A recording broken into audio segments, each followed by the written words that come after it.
This week, I almost didn't have a TEDx Tuesday. Not because I ran out of time, it's because I couldn't answer this one question. Why me? Hi, my name is Michael McCarthy, and I'm on a quest to secure a TEDx talk by June 2027. I'm a lifelong procrastinator that's been dealing with this for over 4 decades, but I've reinvented myself over many different platforms, from television to digital media to martial arts to business to sales. Those aren't unrelated successes. They're the repeated tests of the underlying process using visualization and mental rehearsal to become the person capable of taking action instead of procrastinating. Recap of last week, we learned 2 things. Number 1, small blocks of time are not wasteful. And number 2, the title and the subtitle are way more important than you think. If the TEDx committee can't get past the title and the subtitle, they're not reading anything else. It's TEDx Tuesday, episode 3, July 21st. I've got a great shot of posting this video on time this week, but came across the same obstacles as last week. Very busy schedule, little pockets here and there to work on my project. And I find myself in the same position, except for I wasn't gonna waste these little opportunities. That's the lesson I learned. So I sat down for the first session, it was about an hour. Typing at the keys, frozen, stifled, I can't think of anything. Come back later, I have 20 minutes, I give it time, focus, nothing is happening. A little bit later, another session, then another session, nothing is happening. Anxiety is building, deadline is looming. I'm starting to question, can I even answer this question? But you know what?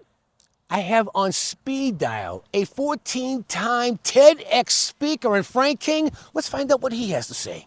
I sent you the why me, and then you sent back that I should probably cut it in half. And then I have the Google Doc, up right now. You're happy with what you have right now for the why me? Yes, and it varies by TEDx how many characters, letters they're going to give you for the why me. So you write a general one, and then you may have to shrink it down a bit using AI or something if they want fewer characters or letters. But yeah, it's good as it stands. Okay, so last week you had said that it's got to be grab them by the lapels type of strength behind it. Are you satisfied with what I have? Are we just like, this is good for now? We just keep plowing down and maybe we come back and fix things, or is this like a good strong start?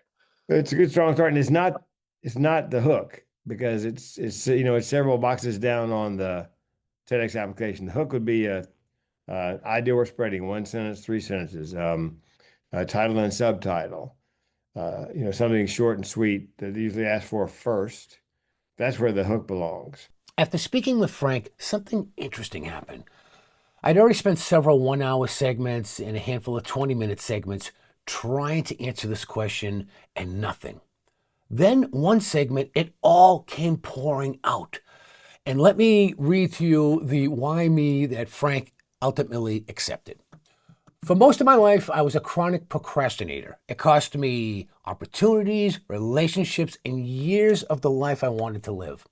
From failing out of college with 10 Fs to rebuilding my life after divorce and business failure, I spent decades asking myself why I keep delaying the future I want.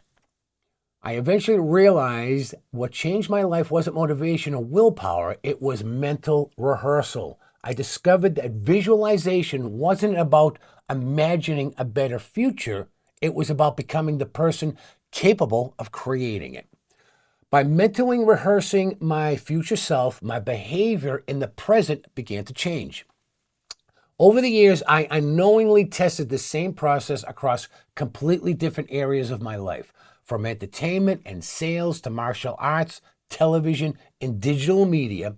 Looking back, I wasn't repeating successes, I was repeating the same mental process. I'm not the right person to share this idea because I've achieved extraordinary things. I'm the right person because I've lived this problem, spent decades testing a solution, and can now explain that solution in a way that helps others think differently about procrastination and personal change. So Frank accepted that. And we'll move on to the next question Frank and I work with, which I'll be working on for the next TEDx episode. It's why is now the time? Check it out.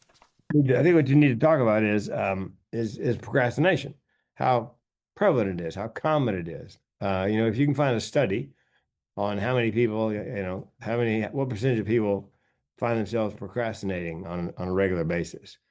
I think that's where that's why now. All right. And ChatGPT has a GPT that does nothing but research. It looks for studies, peer-reviewed studies. So I would go to ChatGPT, go to the GPTs and look for their research GPT and see, hey, listen, are there any studies on how prevalent procrastination is? Is this the part where I might add some statistics to this answer, or Yes. okay? 80% to 95% of college students procrastinate, particularly when it comes to their coursework. Several studies, so there are studies. And they probably break it down by, college students, people middle age, maybe they break it down by generation. It's obviously a huge problem among young people. So Yeah. that may be the reason. That may be the reason. We are raising a generation or two of procrastinators. We need to nip Right. this in the bud. That could be a why Uh, now. This week, I thought I was creating a video that answered the question, why me? Instead, I learned something much more important, that not every hour produces words. Some hours produce clarity. Some hours produce understanding. It's an incubation period, that there's an invisible process or progress being done behind the scenes that we need to trust.